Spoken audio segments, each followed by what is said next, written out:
শনিবার কারফিউ বহাল। ঢাকা সহ 4 জেলায় শিথিল সকাল 8টা থেকে বিকেল 5টা। দেশের সম্পদ নষ্টকারীদের বিরুদ্ধে জনগণকে প্রতিরোধের আহ্বান প্রধানমন্ত্রীর।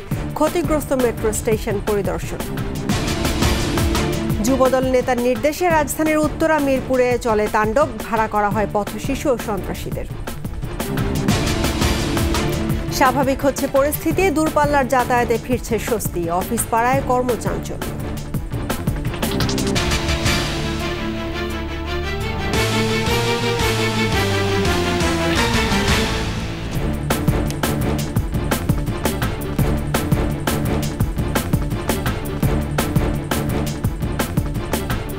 শুনছিলেন ফার্স্ট সিকিউরিটি ইসলামী ব্যাংক পিএলসি সংবাদ শিরোনাম। আমন্ত্রণ রাতের 21 সংবাদে আপনাদের সঙ্গে আছি রাহনুমা রাহি। দর্শক, 21 টেলিভিশনের সংবাদ একই সাথে সরাসরি দেখতে পাবেন আমাদের ফেসবুক পেজ www.facebook.com/2124 অনলাইনে।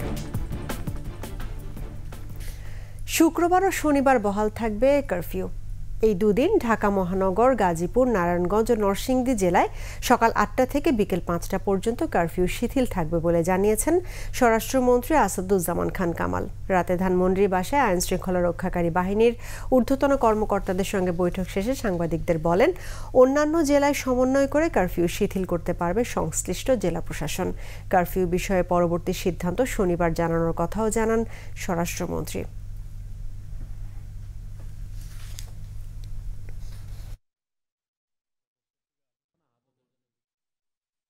ঢাকা মহানগর, ঢাকা জেলা, গাজীপুর মহানগর, গাজীপুর জেলা, নারায়ণগঞ্জ, নরসিংদী জেলার কারফিউ যেভাবে চলছে সেটা অব্যাহত থাকবে। আগামী শুক্রবার এবং শনিবার এই 2 দিন সকাল 8টা থেকে বিকাল 5টা পর্যন্ত কারফিউ শিথিল থাকবে। অন্যান্য জেলায় সংশ্লিষ্ট জেলা প্রশাসক, আইন শৃঙ্খলা বাহিনী সমন্বয় করে তাদের স্ব জেলায় কারফিউ নিয়ে তারা সিদ্ধান্ত নেবেন।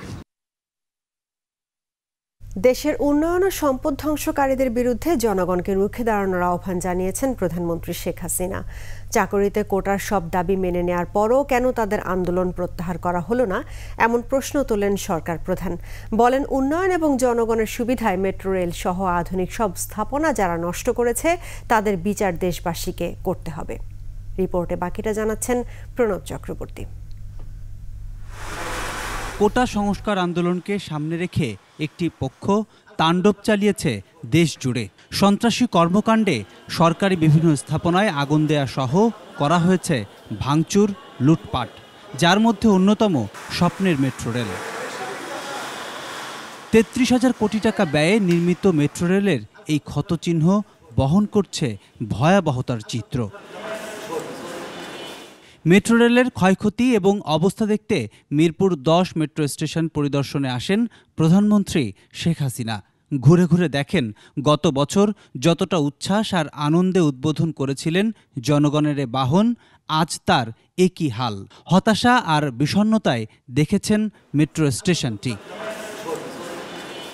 এরপর সাংবাদিকদের উদ্দেশ্যে বক্তব্যে আক্ষেপ করে প্রধানমন্ত্রী বলেন, জনগণের সুবিধায় যে বাহন তা কিভাবে এমন ধ্বংস করা যায়। যে দেশের মানুষ আমার পরিবার, আমি সেই দৃষ্টিভঙ্গিতেই এই দেশটা উন্নয়ন করতে চেয়েছি।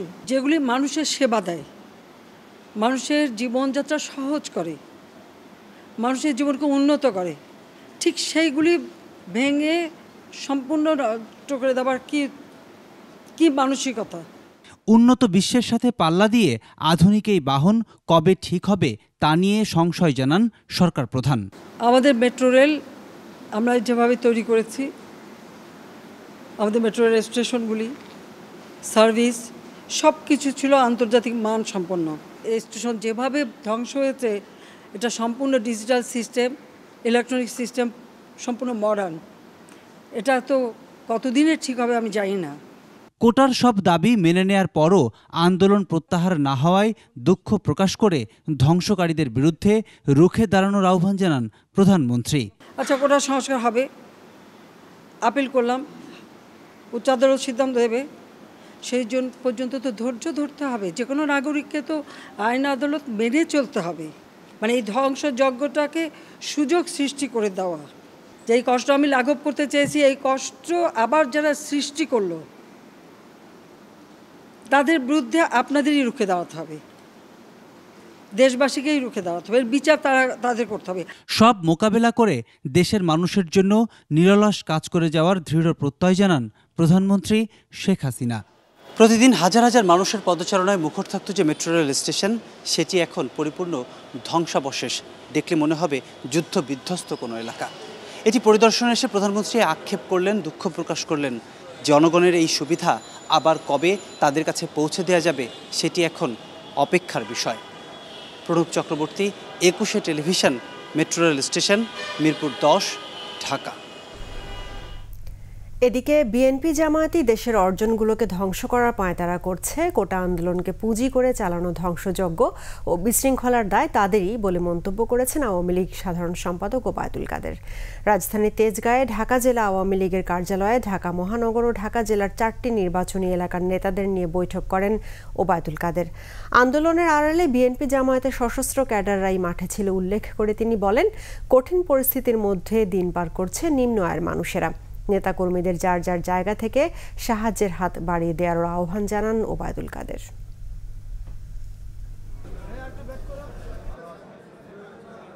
কোটা আন্দোলনের উপর ভর করে বিএনপি জামাত তাদের সে চিরপরিচিত আগুন সন্ত্রাস নিয়ে তারা মাঠে নেমেছে এবং দেশের অর্জনগুলোকে ধ্বংসস্তূপে পরিণত করা পায়তারা করছে। এ আন্দোলন বিএনপি জামাতের সশস্ত্র ক্যাডাররা টার্গেট করে হামলা চালিয়েছে। পুলিশ সদস্য ও ছাত্রলীগের নেতাকর্মীকে হত্যা বা কুপিয়ে আহত করতে পথশিশু ও সন্ত্রাসী ভাড়া করেছিল যুবদল কর্মী আজিজ। 5 থেকে 10 হাজার টাকায় চুক্তিবদ্ধ হওয়া ওই সন্ত্রাসী চক্রই মিরপুর ও উত্তরায় তাণ্ডব চালায় বলে জানিয়েছে ঢাকা মহানগর পুলিশ। নাশকতার ঘটনায় রাজধানীতে এখন পর্যন্ত 2100-এরও বেশি বিএনপি জামাত কর্মীকে গ্রেফতার করা হয়েছে। মামলা হয়েছে 2 শতাধিক। বিস্তারিত জানাচ্ছেন দীপু শিকদার। 18 জুলাই থেকে 21 জুলাই টানা 4 দিন ধরে রাজধানী জুড়ে নাশকতা চালায় বিএনপি জামাত। এর আগে রাজধানীর আশপাশের এলাকায় জড়ো হয় দুর্বৃত্তরা।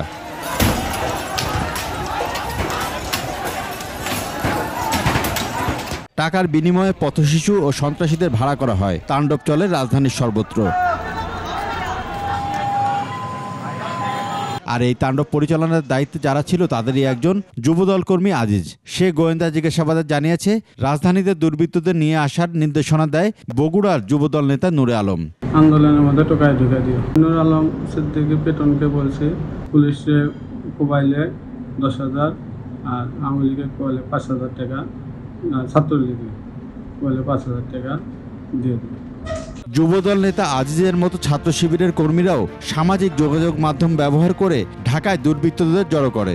কি মানুষের প্রেরণা আটকাতে পারবে না কারার শিকার। নাশকতা করে জনমনে ত্রাস সৃষ্টি ছিল তাদের লক্ষ্য। ঢাকা মহানগর গোয়েন্দা পুলিশ জানায়, দুর্বৃত্তদের নাম, পরিচয়, ঠিকানা সবই তাদের হাতে আছে। অভিযানে গ্রেফতার হচ্ছে তারা।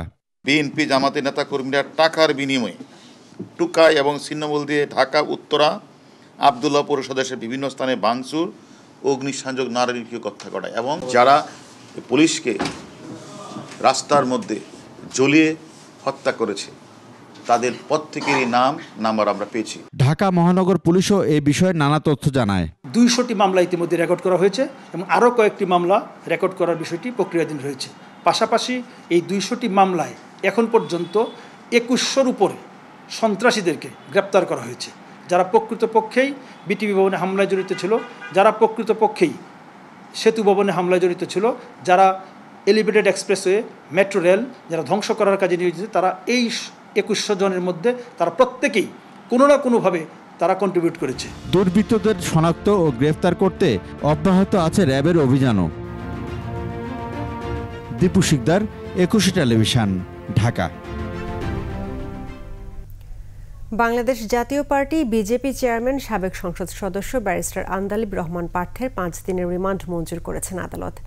ঢাকার অতিরিক্ত চিফ মেট্রোপলিটন ম্যাজিস্ট্রেট সুলতান সোহাগ উদ্দিনের আদালত শুনানি শেষে এই রিমান্ড মঞ্জুর করেন। মামলার তদন্তকারী কর্মকর্তা 10 দিনের রিমান্ড আবেদন করেছিলেন। এর আগে বুধবার রাত 1টার দিকে রাজধানীর গুলশানের বাসা থেকে আন্দালিব রহমান পার্থকে গ্রেফতার করা হয়। কোটা সংস্কারের দাবিতে আন্দোলনকারীদের পক্ষে ফেসবুকে বিভিন্ন পোস্ট করেন ব্যারিস্টার পার্থ।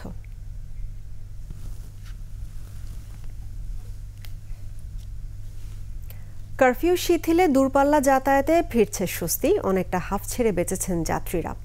এদিকে আজও রাজধানীর রাস্তায় ছিল যানজট, কর্মচঞ্চল ছিল অফিস পাড়া। মোহাম্মদ কবিরের রিপোর্ট। আমি ঢাকা শহরে গত শুক্রবারে আসছি, আসার পরে এই পর্যন্ত ঝামেলার কারণে যাইতে পারি না, গাড়ি ঘোড়া চলা শুরু করছে, তখন আমি বের হয়েছি। আমি আসছি আজকে 15 দিনে, কার্ফুর জন্য যাইতে পারতেছি না, এখন আজকে গাড়ি খুলছে তার জন্য যাইতেছি। আজকে তো স্বস্তিতে যেতে পারছি, এতদিন আমরা ওইখানে আটক ছিলাম। মানুষ আতঙ্কটা একটু কাটছে আর কি, তবে আমরা আশা করছি যে স্বাভাবিক হয়ে যাবে। অনেকটা হাঁপ ছেড়ে বাঁচলেন দূরপথের যাত্রীরা। কয়েকদিনের অস্বাভাবিক অবস্থার পর গন্তব্যে রওনা হচ্ছেন অনেকে। যাত্রীদের মতো স্বস্তিতে চালকরাও। গাড়ি সকালবেলা মহাজনের সাথে কথা বলে গাড়ি আনছি, আইনে এখন লাগাইছি সিরিয়ালে। এখন পরিস্থিতি ভালো দেখে গাড়ি লাগাইছে যাওয়ার উদ্দেশ্যে। অবস্থা তো দেখতেছে না, নিরাপত্তা ঠিক আছে। একটু আতঙ্ক লাগে যে কখন গ্যাঞ্জাম ফেদাত আবার হয়। প্রশাসনও আছে, এখনো প্রশাসনের গাড়ির জন্য আমরা চলাফেরা করতে পারতেছি। বৃহস্পতিবার কর্মচঞ্চল ছিল রাজধানী। প্রায় সব রাস্তায় চিরচেনা সেই ঢাকা। কর্মস্থলে যেতে যানজট পেরুতে হয়েছে প্রায় সবাইকেই। আমরা একটু আগে আর্লি বের হইতে হয়েছে, রাস্তা জ্যাম ছিল, তারপরও সময় মতো আসতে পারছি। রাস্তাঘাটে একটু যানজট আছে, চলে আসছে, অত বেশি সমস্যা হয় না। পরিস্থিতি তো একটু থমথমে, স্বাভাবিক, একটু শঙ্কা তো কাজ করবেই। স্বাভাবিক চিত্র ছিল অফিস পাড়ায়। সরকারি বেসরকারি স্বায়ত্তশাসিত সহ সব অফিস ও আদালত ছিল কর্মচঞ্চল। যাত্রীবাহী ট্রেনগুলো ছাড়ার কথা থাকলেও নিরাপত্তার বিবেচনায় রেল চলাচল বন্ধ রেখেছে কর্তৃপক্ষ। মোহাম্মদ কবির, 21 টেলিভিশন, ঢাকা। নিচ্ছি সংবাদ বিরতি। যখন ফিরছি তখন অন্যান্য খবরের সঙ্গে আরও থাকবে। ম্যানুয়াল পদ্ধতিতে চলছে মোবাইল ফিনান্সিয়াল সার্ভিস, এটিএম বুথে ভিড়।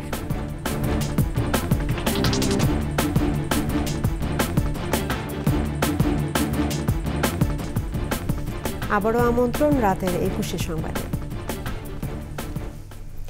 এখনও পুরোপুরি স্বাভাবিক হয়নি মোবাইল ফিনান্সিয়াল সার্ভিস এমএফএস সেবা।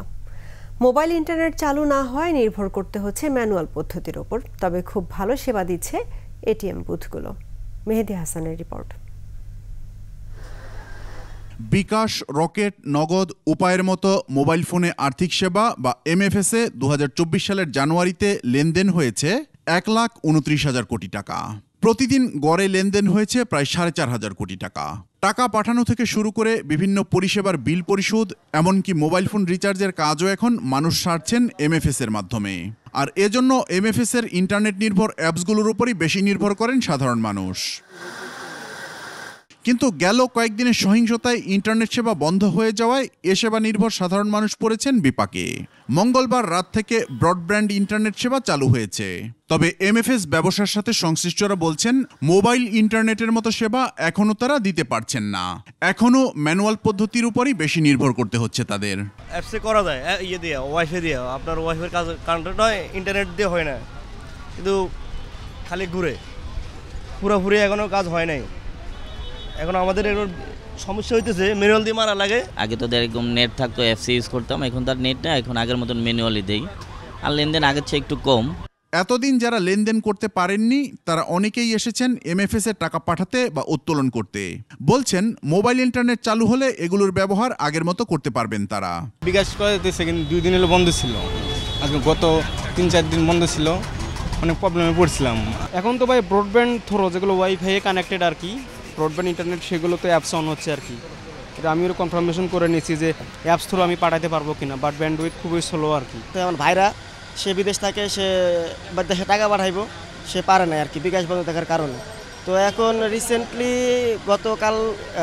গতকাল থেকে মনে হয় হালকা চালু হয়েছে, মানে চলে কোনো রকম, অনেক সময় লাগে। তবে এখনও স্বাভাবিক সেবা মিলছে ব্যাংকের এটিএম বুথ থেকে। আর ইন্টারনেট সেবা আবার চালু হওয়ার পর ভিসা ও মাস্টার কার্ডের মতো ইন্টারনেট নির্ভর সেবাগুলো আবার চালু হয়েছে। বুথ সার্ভিস ঠিকমতোই দিচ্ছে, আমরা এখন আমাদের স্বস্তি ফিরে আসছে। অনেকের কাছে শুনছি যে নেটওয়ার্কে ঝামেলা করতেছে, তো আমি ডাচ বাংলা ব্যাংকে শুনছি যে এদের সার্ভিস ভালো আছে, কিন্তু অন্যান্য ব্যাংকে সমস্যা ছিল, যেমন সিটি ব্যাংকে আমার ছোট ভাই টাকা উঠাইতে পারে নাই। এটিএম বুথগুলোর টাকা সরবরাহ স্বাভাবিক রাখার নির্দেশনা দেওয়া হয়েছে বলেও জানিয়েছে বাংলাদেশ ব্যাংক। মেহেদি হাসান, 21 টেলিভিশন, ঢাকা। শেষ করছি রাতের 21 সংবাদ, তবে যাবার আগে ফার্স্ট সিকিউরিটি ইসলামী ব্যাংক পিএলসি সংবাদ শিরোনামগুলো জানাবো আরও একবার। শুক্র ও শনিবার কারফিউ বহাল, ঢাকা সহ 4 জেলায় শিথিল সকাল 8টা থেকে বিকেল 5টা।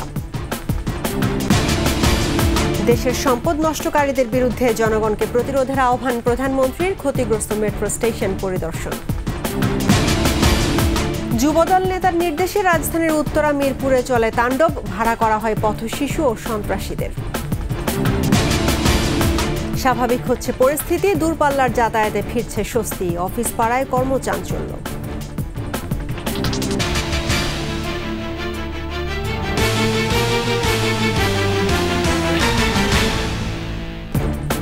দর্শক, 21-এর সর্বশেষ খবর জানতে ডায়াল করুন 2021 নম্বরে, আর ভিজিট করুন 21-tv.com এই ওয়েবসাইটে। এছাড়া ফেসবুকে ভিজিট করতে পারেন www.facebook.com/2124 অনলাইনে। এতক্ষণ সঙ্গে থাকার জন্য ধন্যবাদ। পরবর্তী সংবাদ দেখার আমন্ত্রণ রইল। 21-এর সঙ্গেই থাকুন।